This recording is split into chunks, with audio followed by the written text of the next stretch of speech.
À propos de la question de l'être humain lui-même, de ce qu'il faut faire pour être de façon juste une personne humaine, le pape Benoît XVI, dans son discours à l'occasion de la présentation des vœux de Noël de la Curie romaine le 21 décembre 2012, formule la question qui habite toutes les consciences aujourd'hui. Dans ce contexte, les défis sont complexes. Il y a avant tout la question de la capacité de l'homme de se lier ou de son manque de lien. L'être humain peut-il se lier pour toute une vie? Cela correspond-il à sa nature? N'est-ce pas en opposition avec sa liberté et avec la dimension de son autoréalisation? L'être humain devient-il lui-même, en demeurant autonome et en entrant en contact avec l'autre, uniquement par des relations qu'il peut interrompre à tout moment? Un lien pour toute la vie est-il en opposition avec la liberté? Le lien mérite-t-il aussi qu'on en souffre? Passage admirable qui formule le tourment de tous nos contemporains, remontant à ce verset de la Genèse, « Il n'est pas bon que l'homme soit seul », et en même temps à cette distorsion du péché qui nous marque tous, et où tout ce qui vient de l'extérieur est invinciblement perçu aussi sous un rapport de menace.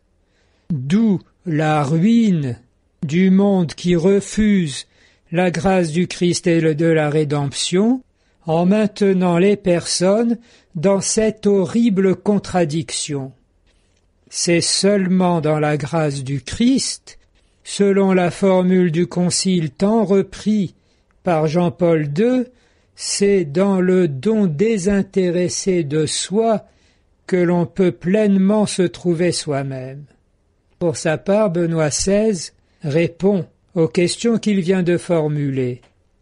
Le refus du lien humain qui se répand toujours plus à cause d'une compréhension erronée de la liberté et de l'autoréalisation, comme aussi en raison de la fuite devant le support patient de la souffrance, signifie que l'homme demeure fermé sur lui-même et, en dernière analyse, conserve son propre moi pour lui-même et ne le dépasse pas vraiment.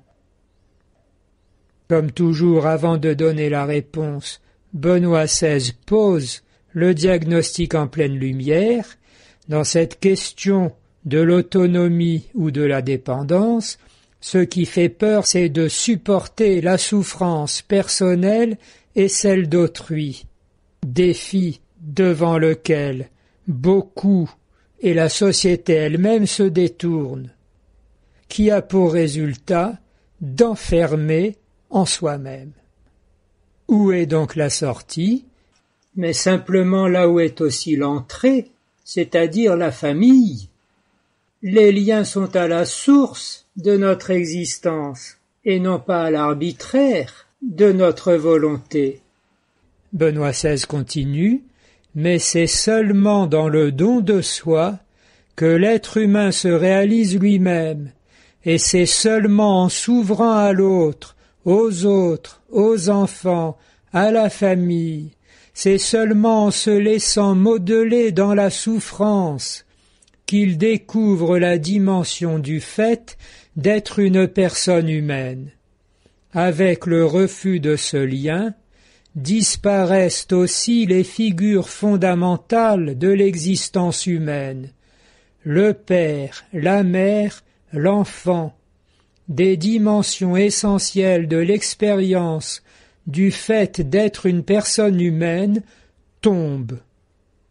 La solution est donc alors tout simplement dans la famille, qui permet de vivre, y compris dans la souffrance, les liens dans une atmosphère de confiance, de progrès, de développement, disons le mot d'amour, surtout lorsqu'elle est étayée par la grâce du Christ dans le sacrement de mariage.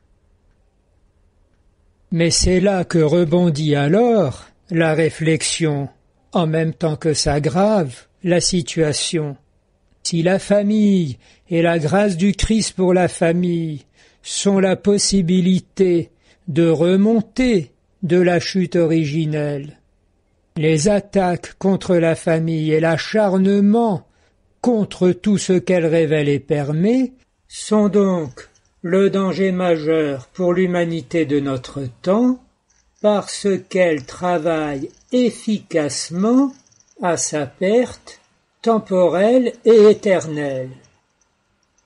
Pour la première fois sans doute dans l'histoire, le pape va faire la citation inusitée du grand rabbin de France, Gilles Bernheim, qui, à l'occasion de son audition par la commission de l'Assemblée nationale sur la transgression Taubira à propos de la dénaturation du mariage, est remonté derrière le problème apparent à la question anthropologique fondamentale, le refus de la nature humaine dans le délire idéaliste, dans l'abstrait, et conséquemment aussi le rejet de Dieu aboutissant à la perte de l'homme.